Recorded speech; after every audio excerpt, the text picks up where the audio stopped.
I'm Renee Charles alongside Jim McConughey, President and CEO of the Heartland Partnership, and recently we had a very special guest in the area, Steve Forbes. He was here for the Washington Day Banquet, and he had quite a message, and that message was, we can get out of the financial situation that we're in, but it's going to take a lot of hard work. Yeah, it was a very candid conversation with a group of people about how monetary policy is going to change, have to have significant cuts in spending, and then there's a broader range of these are the problems of today. We really have to solve this right now. Some of the reform issues that he talked about, taxation, overspending, pension reforms, he was pretty serious that these things have to be fixed. Yeah, and generally speaking, he said we have to stop printing so much money. It's debt of the future. It's a way that people are borrowing from our children's economy. And so he said we've got to limit the amount of supply of money in while we curb spending, which just means we have to keep our checkbooks closed. And then specifically, he also said the taxation policy, which is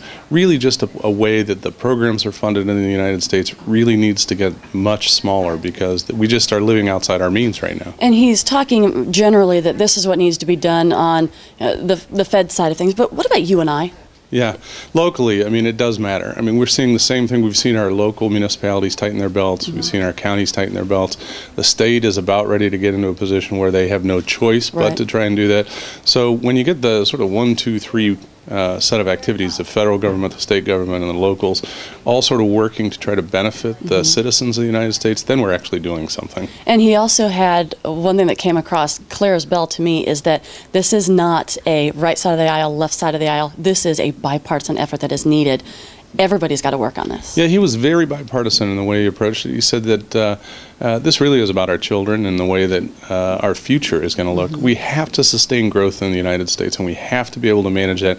And right now, the way that the monetary policy, printing money is in play, the way that we're out of check spending, these things are going to cause havoc down the road.